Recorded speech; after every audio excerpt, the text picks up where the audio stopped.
Hi, Zandy. One of my favorite parts of hosting this podcast is interactions with listeners. And an IT leader named Brad he's someone I often hear from, and he's a client and that I've had the privilege of speaking to his company many times over the years. But he's also someone I've grown to deeply admire when it comes to how he leads. Like many of you, he listens to these podcasts, he reads many of the books, and he diligently seeks to apply the learning with his teams and in his life. In recent years, Brad has mentioned how much he's learning from a guy named Ryan Hawk. And the more Brad talks about Ryan, the more I felt like I've got to meet this guy. He's the host of the Learning Leader podcast, which you have to check out. And the more I've gotten to know about Ryan, the more I see why Brad is so enthusiastic about him. Ryan has a passion to inspire others, not just to pursue excellence, but to value excellence. And people like that inspire me. So today I'm excited to have Ryan Hawk join us here on the People and Projects podcast. Ryan's newest book is entitled The Score That Matters, Growing Excellence in Yourself and Those You Lead. I'm looking forward to introducing it to you. In today's episode, Ryan will talk about why people love to keep score and how that can help, I guess, at times, but also get in the way of growing excellence. You're going to get some practical insights on self-awareness and fear and core values, including a clever way to better understand what your core values actually are. And hey, by the way, you want to know a quick hack to become a better leader? You'll hear what Ryan says when he's asked that. It's a conversation I've been looking forward to for a while. I can't wait to share it with you. Hey, but first, if you've been listening for a while, you know about our course, AI Made Simple, right? It's a practical guide using AI in your everyday work. Reviews keep coming in about how people are finding it helpful. AI Made Simple shows you how to apply today's AI chatbots to day-to-day use cases for us as leaders. It's a rare week that we don't update the course to keep you up with changes that are going on. So if you'd like to learn how to use these tools to accelerate your ability to lead and deliver, AI Made Simple is a great next step. Learn more and join us at ai.peopleandprojectspodcast.com. Thanks. Let's jump into today's discussion with Ryan about his new book, The Score That Matters. Ryan, thank you for joining us on the People and Projects podcast. Andy, thanks so much for having me on. I appreciate the prep. I can already tell when you already talked about my purpose and statement. That's kind of deep inside of that book, so it's not something I necessarily have highlighted. I appreciate already knowing the prep you put into this, man. Well, I feel like there's a lot of people like, go be excellent, but you don't do it if you don't value it. I feel like that's a key part of your statement, right? Yeah, when I was working on that with Brooke Cups, my co-author on this book, both my values, core values, as well as the critical behaviors to go with them, and then creating a purpose statement. And mine was really around like excellence. I define that. I like Pat Riley's, which is the gradual result of always striving to do better. But it's surprising, Andy, maybe for you when you go out and you work with some clients or some that maybe you choose not to work with, is that the valuing of excellence, I assumed that everybody would just feel that way and behave that way. And then you get out in the world and you realize that is not the case. And so I added that element to my purpose statement is I hope my actions and behaviors and the way I live would inspire others to both value excellence and pursue it. And so that's just what I'm trying to do. I fail a lot of days, but that's really what I'm after when I think about how I show up each day. I love it. And we're going to get into the book, but first I'd love for people to know more of your backstory, because you talk about your parents and siblings in the book. How would you say growing up in your family influenced you personally as a leader? It's everything. My mom and my dad are still massive influences in my life. They were the retired style of living in Florida during the cold weather months here where I live in Ohio. So I don't see them as much, but still talk to them. And they were hugely influential for my brothers and me. I'm the middle child, an older brother 4 years older than me, and the younger one 2 years younger than me. But a very competitive household in a good way. Played a lot of sports, really got after it. I think my parents modeled, what it means to have a great, loving relationship. My dad's very intentional about that, especially as us boys. Well, 3 boys, he really wanted to show us how to treat a woman, how to treat your wife. And I think that's made a big impact. And then we just saw both of their work ethics, their attitudes, and the way they show up for other people, how kind and caring they are. So that's a really good combination, I think, for us to get to witness and see. And I didn't fully realize how lucky I had it and we had it until I got older and got out of the house and realized that it's not normal for everyone to have two amazingly loving parents who do it the right way. I just thought, well, yeah, everybody's got this. That's no big deal. I took it for granted completely until I probably went to college and then even after college. So I'd say that's the number one thing in my life as far as the influence that has helped me the most. Yeah, that's cool. That's beautiful. My dad was a bricklayer growing up, and so he was not a charismatic person in the sense of extroverted and leader up in front of people, but I always feel like he never met a stranger. Like we'd be at a salad bar at a place, he'd strike up a conversation, and what I learned was that relationships are everything, and you can talk to anybody if you're curious enough. Yeah. And so there's so many lessons, and I never doubted, being loved by him. And like you said, that if there's privilege, that's privilege, right? Growing up with people that love you like that. So so people love to keep score. You make that clear in the book, and as you say in the book, there's nothing wrong with keeping score. The issue is where the score lies, right? So what are some examples of where scores actually help us, and then what's your driving concern that led to this book? There's a great Warren Buffett quote about the two he calls them scorecards. We change it to scoreboards, but the two scorecards in life is the inner and the outer. The outer scorecard is one that is one of comparison with other people, of materialistic items, of money, of conversations like that. Of social media certainly doesn't help it. And in fact, it really has made it much harder to live, I think, by your internal scoreboard or scorecard. The inner one is really about you, your purpose statement, which we've already talked about, your core values and the critical behaviors to match those values, and trying to live in alignment with that. And we probably all have examples, Andy. I mean, just last week, I had dinner with a guy who, from the external scoreboard, I think people would say is wildly successful. He has this giant real estate business, hundreds of millions of dollars that he's worth. But it was interesting at this dinner conversation, and we're going to have more conversations. And I'm going to hopefully talk through him about some of the stuff in the book. It was a very materialistic conversation about cars and money and vacation homes, and about comparison to other really wealthy people that were wealthier than him. And I felt like this feels like the wrong scoreboard. And as we got more into it, I won't share all of his intimate stories, but it felt like there was some brokenness. There were some things that were not quite right from the family perspective, because we're focused so much on, quite frankly, things that I don't know if they matter that much. I mean, I understand like economic security is a good thing. Like I think we strive for that, and that's useful. But having this comparison game that guy's worth $1 billion and I'm only worth 500 million seems wild to me. That you're still kind of upset and not happy or not loving or showing up and being present for the people who are most important in your life. So you see this all the time. We see examples all the time. And so Brooke and I, that's really, I think, why we wanted to write the book, was hopefully that you could give it to a person like that, and maybe it could unlock something in them. Yeah. I mean, you are an amazing quarterback, because I really enjoyed. I'm not a football guy in terms of I never played it, and I don't live by. I don't watch it that much, but still, the things you accomplished, like in your role as a quarterback, tracking things like there were metrics, right? That percent complete with passing. I'd have to guess. There's things that those can help you, but the way I took it from your book, Ryan, is that if I'm only okay because of those metrics, that's where maybe because there's always someone who's got better ones. Right? That's the problem with the outer scoreboard, right? Yeah. You'll never, just like that guy you're talking about. Right? There's always someone richer, right? Yeah. No, I think quarterback play is really useful because we are watching film of every single rep of ourselves in practice. And I think that's good, because you're going to compare yourself to your previous self. As we were talking about before we recorded, it's useful to have hundreds of podcast episodes that are public, because you can go back and listen to your previous self, and you could literally hear the growth in you as an interviewer, as a conversationalist, as just someone who's gathering knowledge. So I think this comparison with previous self and growth can be useful.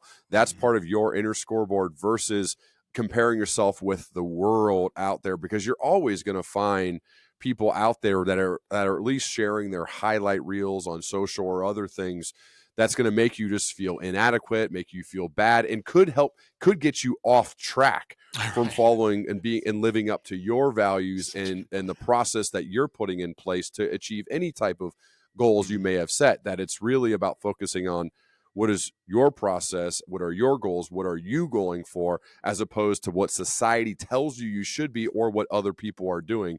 That's what I hope the book does too, is it helps you reflect and get really clear on yourself. And I found the people I'm most attracted to have done that work and are currently doing that work. And those are the ones that they seem to have more, not everything figured out, but more things figured out than most.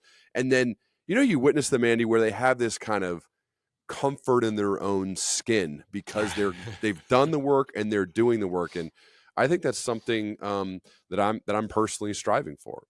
Oh, and it's so attractive when someone is comfortable in their skin, and sometimes it feels like they've got more of it, but I think it's, and you use the term I seem to call in the book, it's like the compounded benefit over the years of that.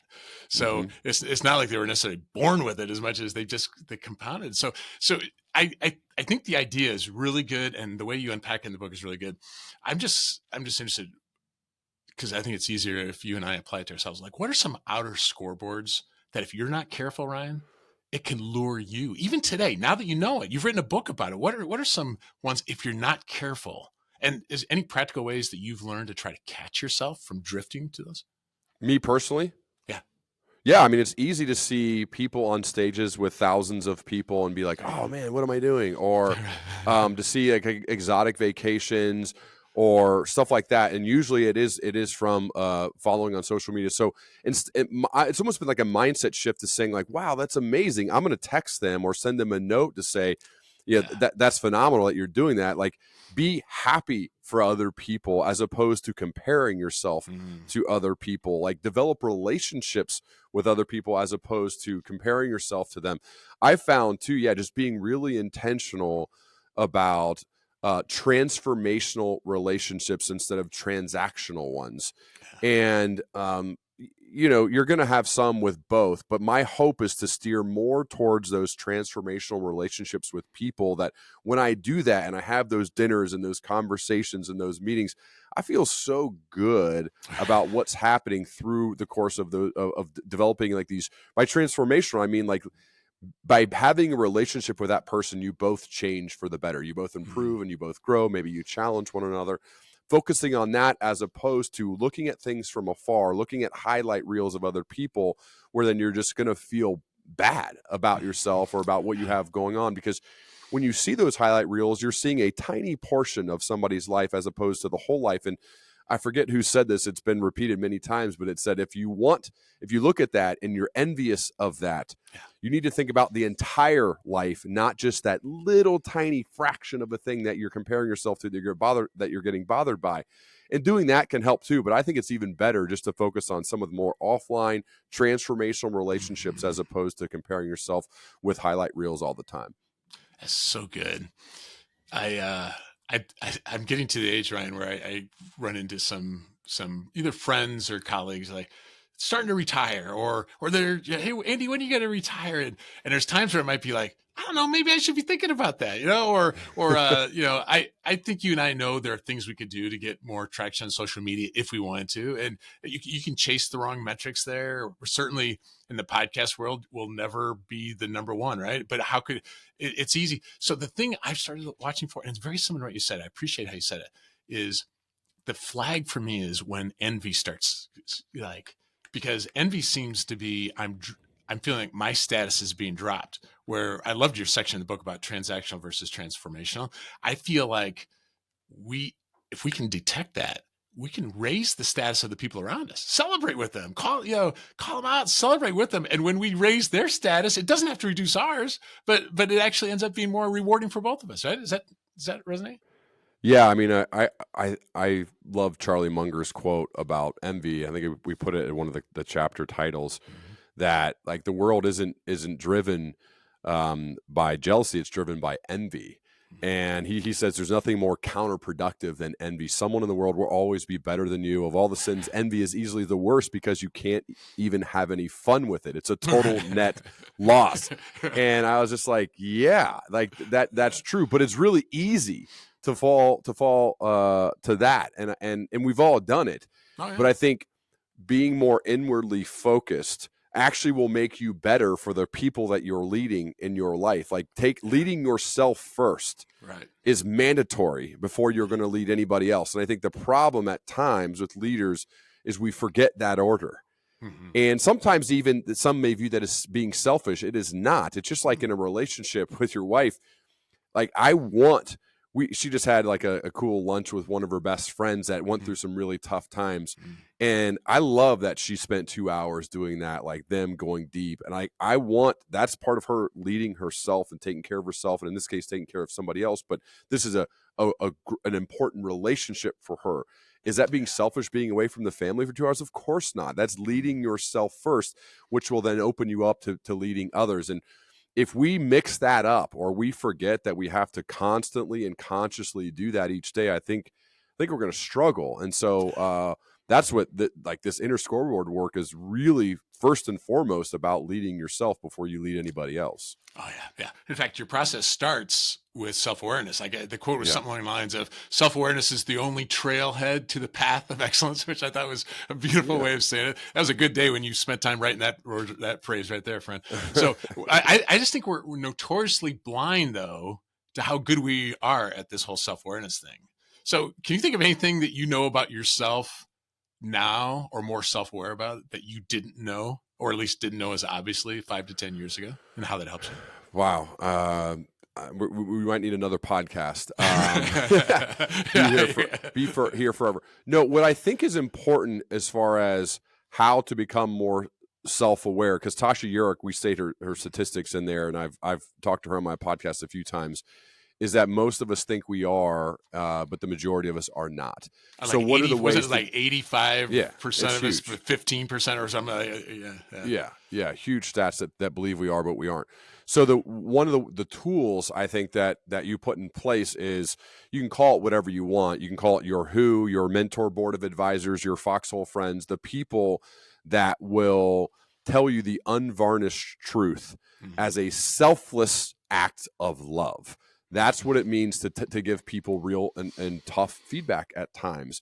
And so if you're thinking right now, wait, who are those people in my life? Or when's the last time, I've asked friends this, when's the last time someone in your life has told you that you were wrong or that you messed up? And if you struggle to answer that question, and a lot of people do, that's okay. But what's important would be to put something in place to change that. Who are the people that you've developed relationships with where both of you can be very honest with one another and tell each other the truth, and that you can handle it and they can handle it? And so you have your good group of people, your kitchen cabinet, whatever it may be, whatever you want to call it. That's what I think is most important, is where you can ask them, what did you think about this? Here's what I'm thinking when we're handling a situation. Or for me, like with keynote speaking and with writing, I hire and invest a lot in speaking coaches and writing coaches and editors. I have a former prosecutor who helps me both with speeches and with book writing, because prosecutors have to be very persuasive people and change minds in some cases. And so I like having someone with that type of experience on my team who can tell me and is not afraid, hey, why did you open the speech that way? What were you thinking? Let's talk through that. Or that's your closer, like really question me. And sometimes it makes my argument stronger, and sometimes it makes me change my mind. Same way with writing. So it's really, to me, about surrounding yourself with people who will give you that feedback, and then being prepared to accept it, knowing that it's not always going to be right, but sometimes it will be. And then what are you going to do about that? And so I think that's what the best of the best leaders usually do a good job of, both creating their board of advisors and then knowing when to listen and when to make a change based on their feedback.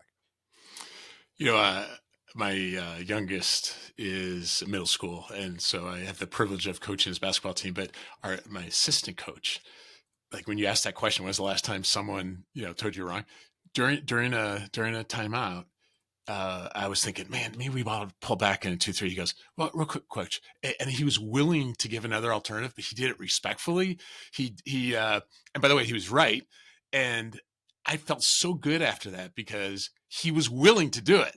You know? Yeah. And I think if I think people ought to take to heart exactly what you said. If somebody isn't speaking into us of like, are you sure about that? Or have you Yeah. considered this risk? Or you're flat out wrong, that's maybe not a good sign, right?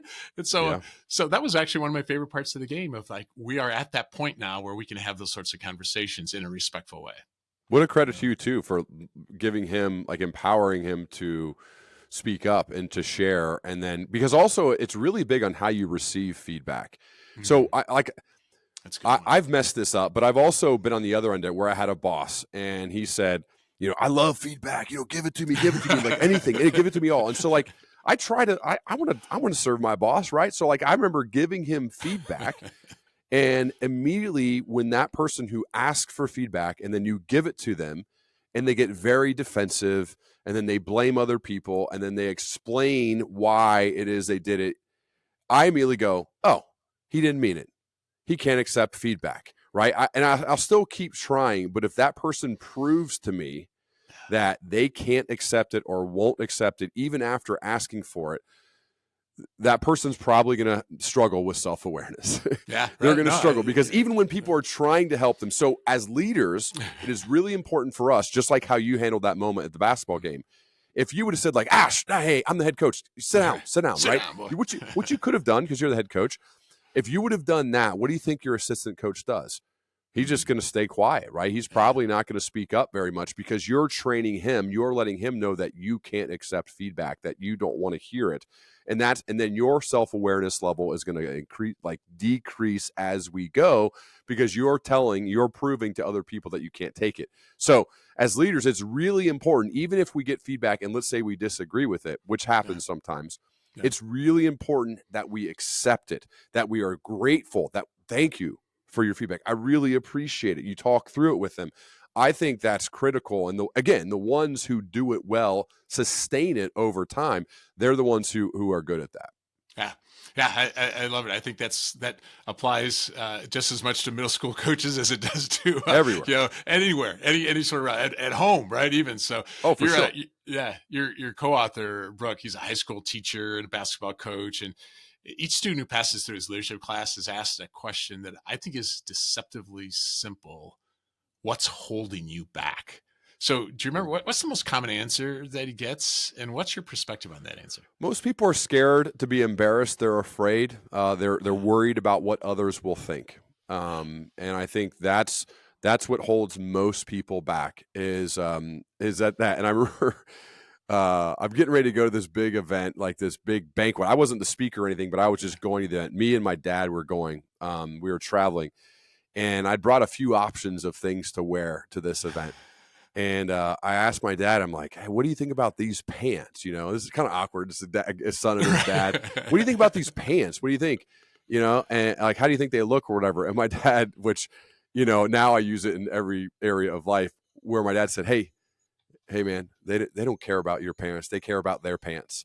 And it's just a good reminder. It's just a good reminder. Most people are not really thinking about you. They're not worried about you. They're worried about themselves. So we're out here so worried, like what people are going to think of how we look or what we do, or you don't want to look stupid. And I always think of my dad saying, hey, dude, they don't care about your pants. And that's like something I'll say to myself where if for whatever reason I'm getting worked up or I'm concerned or I think like, oh, the whole world's going to be watching me or they're thinking about me. He's like, they're not thinking about you, dude. Just go with it. And I think we'd all probably be better off if we just kind of showed up at the party and not really, you wear whatever pants you want, like don't be too concerned about what they're going to think about them because they're probably not going to be thinking about them. Yeah, for sure. But you said an interesting thing in the book about fear. You said it's something like it's an ever-present feature in your life. It's there all the time, and that's a good thing. And the reason why that stood out to me, Ryan, is I feel like so much emphasis is like, be fearless and, you can overcome your fears and stuff like that. And it's not that that's wrong as much as it, I appreciate your perspective on this instead of me trying to interpret it, because I think the way you unpack it is fresh and unique and needed. I think I'm scared all the time. When my high school football coaches told me as a 14-year-old I was going to be starting quarterback as a freshman of our varsity team, which had never been done before, I wasn't really celebrating or excited. I was scared. I was scared mostly to let my teammates down, right? These guys are 4.5 years older than me. They're grown men, my offensive linemen. And literally all I thought about was letting them down. And I think I have similar fears with almost everything I do. Is like, am I going to show up prepared enough for this podcast? Am I going to show up and do a good enough job while on stage? And so Cody Keenan is a story I share in the book about the fact that he was scared to death all the time. He was President Obama's chief speechwriter. He's writing a State of the Union. Like, these are really important things that could change like history. And he used fear as fuel. And I really resonate with that, because I've used fear as fuel with almost everything I do. It turns into what I think, as Jim Collins would say, is a productive paranoia. It's funny. My wife, Miranda, and I were just talking about this on Saturday night, that this productive paranoia is something that has been helpful. There are downsides to it, and the fact that I'm always thinking about the next big moment. I mean, that's your career is probably similar to mine, where our lives and our businesses are built on a series of big moments, big podcast interviews, big speeches, big client engagements. There aren't like meetings you go to where you just sit there and listen. Like, you're the main act. Like, you probably are the main act in almost everything you do. So if you're not ready to crush it, your business falls apart. And so that productive paranoia and fear can be used as fuel to then perform at really high levels, especially when you're the primary and main act, which happens a lot with the things that we do. So I think anybody, though, can use that and can find a way to be productively paranoid for their big moments in their lives, to be overly prepared so that when the lights are brightest, you're ready to go, as opposed to just kind of wandering around, hoping for the best and then winging it. Most of us are not talented enough to do that. I know I'm certainly not. So you have to, I think, use some sort of fuel to be ready for these big moments so that you make the most of them. Well, that football game turned out pretty well for you that freshman year too. Because I know, because I read your book, but it's one of those things that often does turn out okay. But if we use it as fuel, I like how you said, if the fear is fuel. I used to be, if I had to speak in front of 10 people, Ryan, I'd be so freaked out that I couldn't sleep the night before. 10 people, And do you still get scared? Well, it's more of what you're talking about now, though. So it's not that it's like, I would say it's not scared, but the reappraisal idea of turning the fear into enthusiasm or turning the fear into passion. So I think emotionally, the neurons are probably firing just like they did before, or whatever you want to call it. Like, the emotions are still there, but increasingly over time, it's been less of like, don't screw up, don't forget. And now it's like, how can I actually, you say it in the book, how can I best serve them? What have I learned about them? How can I make this as more relevant to them? How do we care about their pants, not my own pants? Right? Yeah, well, I mean, you just had Adam Grant on, right, to celebrate your 400th, I noticed. And I don't know, like, he talks about this. When I talked to him, he talked about it a little bit, where you don't want to act like it doesn't exist. Right. That's a problem. To try to act like the fear doesn't exist. It's really about repurposing those like nervous anticipatory feelings to say, because my dad would always say, and I got to watch him give a number of speeches in front of lots of people, which was really, really amazing experience. And he always looked so comfortable. And I'm like, how do you look like you're just having like an excited conversation with 1,000 people? How do you do that? Like, I'd be, most people would be really nervous. And I think one of the shifts is you use some of those, again, those nerves to say, how can I best serve these people? How can I give everything I got to help them, to better their life? I mean, one of my core values is being thankful. And the behavior that goes along with that is leaving people, places, and things better than I found them, or shorten it to leave it better. So if you're giving a speech, how do I leave these people better than I found them? So I use some of that fear, use some of that juice that's a little bit nerves, to then say, I'm going to leave it all on that stage. Like, I'm giving it everything I got each time. And that's actually taxing, though. Like, as you know, that's hard. You get really tired afterwards, even though it wasn't like a physical thing, but it's like a combination of mental, physical, all of the above, that afterwards you might need to take a nap. But like, that's the juice, man. Like, that's the good stuff, is like, I'm going to leave it all. Like, I'm going to use every ounce of this juice that I have, and I'm going to leave it all out here for the benefit of the people I'm trying to serve. And when you do that, man, how good does that feel? Like I would always text my dad and he still texts me like, how you feeling? Like when I'm in the airport and I'm like, I'm like on top of the world. Like what a feeling to impact people that way. And that is why, I mean, that's why we do it, right? Like that's part of why we do it, is because it feels like you're helping people. And that is that's just an intoxicating feeling to be able to have the opportunity to go out and do that. Yeah. And, someone listening to us doesn't have to be doing what we do, but they can still go green, right? They can still be like, I am all in. I'm gonna do it. And it's so much better than like the contracting. Oh, I'm so fearful. And so turning it, I don't know. This might be my favorite part of the interview right here, Ryan, because I think it's one of those things that so many people are held back by that. You also talked about your core values and how that fits in. I think it's one of those things that is common advice, but a lot of people haven't formalized it because it just feels like, well, I don't know. There's so many things. How do I get it down? You had this idea in the book, which I had never seen before. Reflect on 3 or 4 of the most impactful people in your life. Yeah. Tell us about that and how that's helped you with your values. Yeah. And I don't mean like, again, the comparison game. This is about people that I think that you would admire what they've accomplished, but more importantly, how they've done it. Yeah. And so, fortunately for Brooke and me, like the first person we both talked about with this was our dad. It is our dad's, because they're still both doing it. But really, it's identifying people in your life that you really look up to. They don't have to be older than you. In our cases, usually they are, but you really just admire the way in which they approach it, and then you list out some of their attributes, some of the ways they show up in the world, some of their behaviors. And this is a way to help us develop our core values and our critical behaviors, is because we look at. And so when we listed each of our core values as well as our critical behaviors and the mantras to go along with them, we also listed people by them. Like, this reminds me of my mom. This reminds me of my dad. This is, Brooke talking about how his mom being so thankful and kind, and how he has to actually, it's not necessarily natural to him, but it's useful to show up that way.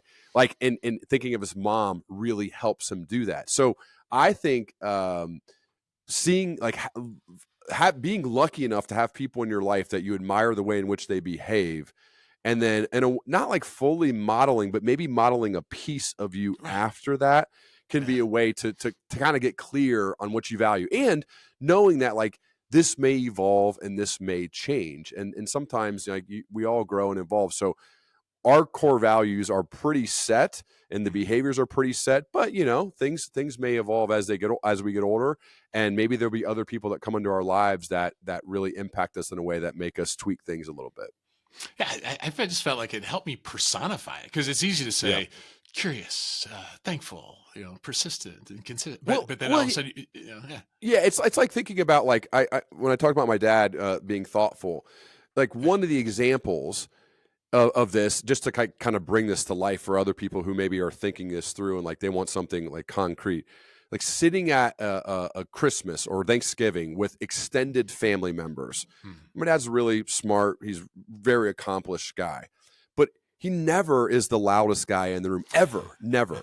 We have plenty of those in our extended family, right? And I love them, right? But they'll be going back and forth, right? Like, it's like machine gun fire. And my dad sits there and patiently listens, and he watches, and he's very respectful. And every once in a while, someone will say, "Hey, Keith, what do you think?"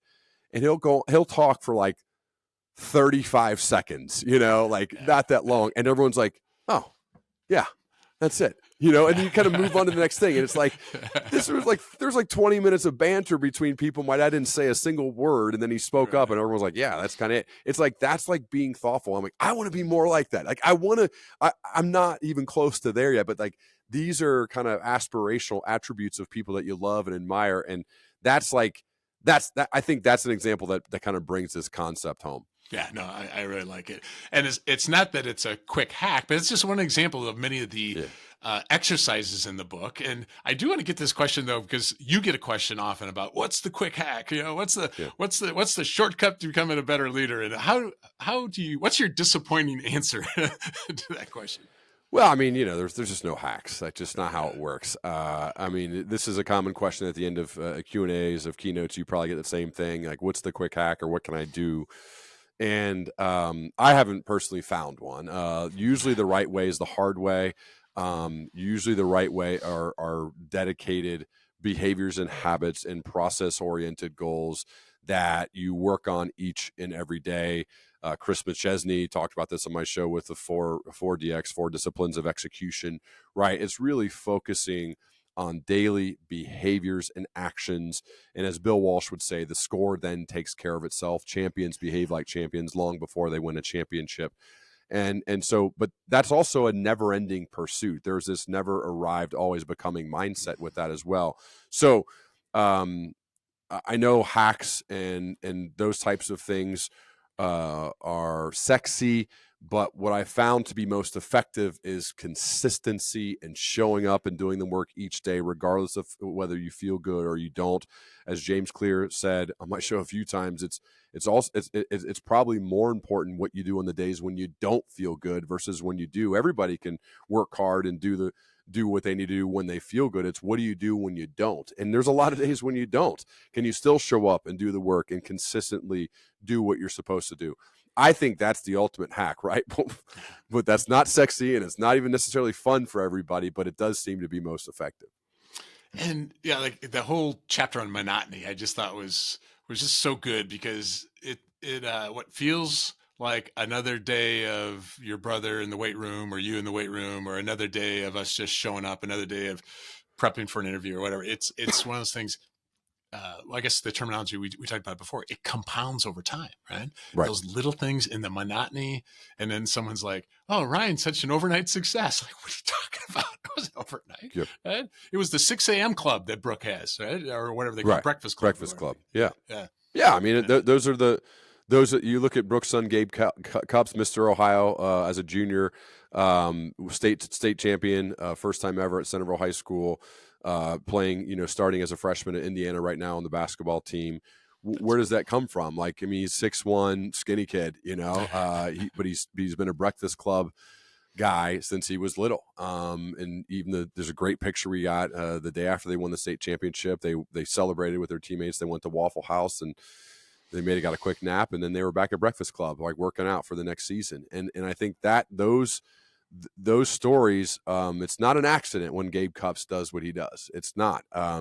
You may think he's born with it, and certainly he's born with some stuff, but he's not born with what he's accomplished. He's maximizing everything he's been given, and I think that's what I'm trying to do, and that's what I want to inspire others to do, is to get every ounce out of your ability, to give every ounce out of whatever you're capable of. Like, let's try to maximize that. It's different for everybody, but whatever that is, I hope that this work kind of can inspire people to try to get everything they got out of themselves.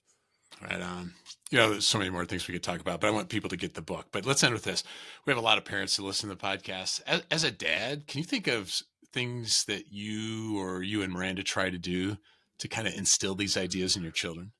Well, it's always a reminder that we're the model, right? And so they're always watching. Like, I was out of town the other day, and Miranda, I always walk my youngest to the bus stop, Charlie, and I walk our dog, Boomer. And the way that, you have him sit before we leave the front door, and then we walk around, we don't walk on the grass, like all these things. And Miranda was like saying, this is crazy because Charlie's taking over your role when I was out of town, and how she makes him sit and how she has him walk around the yard and like all the ways that she does. She's like, it's a reminder how much she's watching. And I think that's for us. First and foremost, we have to do it first. We have to be those models of a loving, caring, kind relationship. How we treat people, how we show up in the world, how we treat each other, all of those things they are the model for our kids. They're watching very closely. And so I just try to be very intentional with all of those interactions, so much so that you don't even have to think about it anymore. It just becomes ingrained, of being respectful, of being kind, of not raising your voice, right? Of all the ways that you treat people, because that's what, of being grateful, right?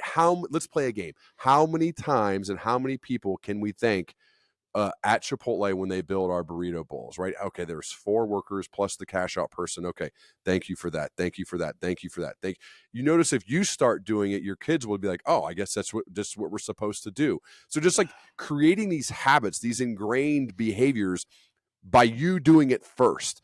And so we're always thinking about that. Those car rides home after sporting events, we are very, very intentional about how we show up for what do we value most. We value attitude, we value effort, we value being a great teammate. So what does that involve? Attitude, we control that. So how much positive body language, how much juice did you show up? How optimistic were you there for your teams? How much were you cheering on your teammates, right? That's a combination of attitude, being a good teammate, right? Effort. We control effort. So I have to give maximum effort. What I'm doing, and when we're having conversations afterwards, we're talking about effort more so than the outcome, which is, did you win or lose? We almost never talk about outcome of the game or how many goals they scored. It's really about attitude and effort and being a great teammate. So like, what are you focused on? What do you emphasize? That's what's going to become normal in your household. So whether it's sports, treating people, effort, attitude, however you show up, like that's the stuff that like we talk about a lot and we think about. We certainly obviously mess this up, but trying really hard to do that well, because that becomes the norm for the most important people in your life. In our case, our kids. That's so true. Like I don't know where the idea came from, Ryan, but it was probably like 5 or 6 or 7 years ago or so.